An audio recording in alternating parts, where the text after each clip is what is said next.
कटक जिला निशनकोइल ब्लॉक अंतर्गत नेमालस्थ पद्मवन पीठरे आज देवस्नान यात्रा उपलक्षे सहस्राधिक भक्त मानक जनसमागम रही।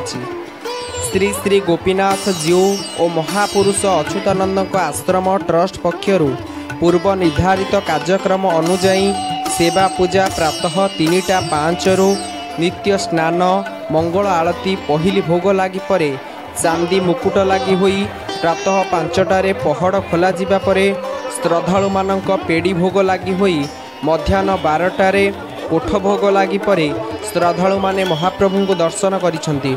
समग्र अंचल हरिबोल हुलहुली और नाम संकीर्तन रे एक आध्यात्मिक भरा परिवेश सृष्टि होईछि।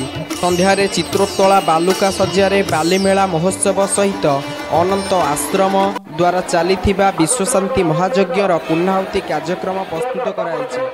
आज भारत वर्षर बिली नुहे ओडिशा बिली नुहे भारत वर्षर भी मध्य सुपरिचित जे कि ओडिशा हूँ गोटे धर्मपीठ जे कि जगन्नाथ महाप्रभु आ पंचसखा मध्य जो भाव आ भेद ताकू नहीं आज ओडिशा चली कि भारत चली कहीं भारत हूँ धर्म संस्थापन दृढ़ विश्वास।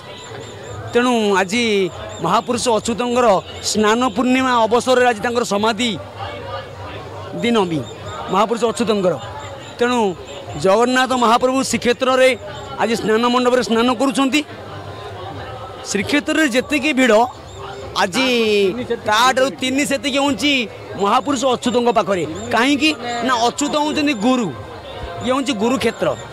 तेणु महापुरुष अच्युतंकर श्रद्धालु अगणित हजार हजार नुहे लक्ष लक्ष नुहे कोटी कोटी आज जनगहली रे आज महापुरुष अच्युतंकर पद्मवन पीठ निमाल आज प्रफुल्लित। तेणु श्रद्धालु भक्त मैंने जागृत अच्छा। तेणु हिंदू धर्मर आज सत्य सनातन परम ब्रह्म जप अनंत किशोरी कल्की राम। तेणु सत्यर प्रचार प्रसार पाई आज समस्ते साधु सन्त मैंने जागृत हो सारे तत्सहित आज्ञा। तेणु भक्त वत्सल भगवान। तेणु भक्त खोजुची भगवान को भगवान खोजुची भक्त को। तेणु भाव विनोदिया ठाकुर भक्त वत्सल हरि भक्त निमंते कलेबर 10 मूर्ति धरी भक्त तुमर कि कर भक्त बोलरे थाओ भक्त बेसिला हस्तिना को दूर पणे जाओ। तेणु महापुरुष अच्युतंकर वाणी आज सत्य। आज यही बलियार भुज जगन्नाथ देवस्नान पूर्णिमा।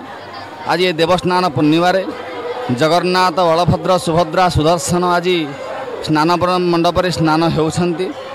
तेणु ये स्नान वेदी रे बहु भक्तों लोकार्पण बहु भक्तों भिड़ यही कालिया शांत आज एभली आसी ए जगार आसी पहुँची जहाँ फल कि आज वर्षार अभिमुख मध्य होइथला बहु वर्षा ये जगार होइछि। लोक माने बहुत शांति लाभ करिसेंती। आज ये महापुरुषंकर अच्युतानंद गादींकर आज कोठभोग मध्य करा जाइछि। पंडा पढ़ियारी पूजारी माने समस्ते मिसी ए कार्य को उपलब्धि करिसेंती।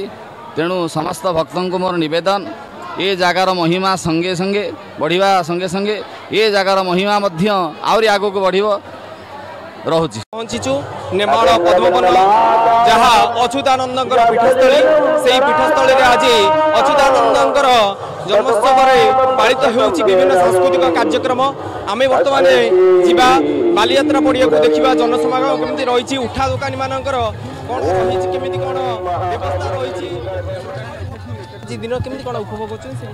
आज पवित्र देवस्नान पूर्णिमा मु केन्द्रापड़ा राजकनिकार आसी महापुरुष अच्युत कहते गोटे दिन आज पुरी हम और लक्षाधिक लोक आज चित्रोत्तोला बालीभूमि अवस्थित ये जगन्नाथ संस्कृतिर परंपरा पंचसखा अगम्य भाव जाने जशवंत गाराकटा जंत्र जाने अनंत आगत नागत अच्युत भणे बलराम दास तत्व बखाणे भक्तिर भाव जाने जगन्नाथ पंचसखा ओडिशा महंत महा आनंद लगुच लक्षाधिक लोक आज एकत्रित होती महापुरुष समाधिपीठ नेमाल द्वितीय श्रीक्षेत्र जहाँ कहते जो जगन्नाथ मूर्ति नीलाचल उदित से जगन्नाथ मूर्ति पद्मवन स्थित आ कौन आज्ञा कहवा बहुत खूब सुंदर बड़ आनंद लगुच कहले तो अनेक कथा कहवा। सांस्कृतिक कार्यक्रम उपभोग तो भजन संध्या चली आम तो ये आसी पहुँचलु समस्त गणरे पुलिस प्रशासन जहाँ देखिलु खूब तत्पर और आग अपेक्षा खूब सुंदर अच्छी मैनेजमेंट एकदम बढ़िया अच्छी आसिलु गाड़ी पार्किंग मध्य सुंदर भाव में निश्चित भाव में भल सुरखुरे आसी पहुँचलु कौन जगार गाड़ी अटकी ना आ व्यवस्था भल अच्छे हाँ परिवेश एकदम सुंदर आध्यात्मिक परिवेश समस्ते पूरा एकाकार हो जाइए आज महापुरुष अच्युतंकर गादी में आउ समस्ते से पंचसखांकर कथा और जगन्नाथ ध्यान कर समस्त एकाकार खूब श्रृंखलार सहित समस्त अच्छे समस्त मन आनंद उत्साह भरी रही है आज्ञा अति चमत्कार और आनंददायक।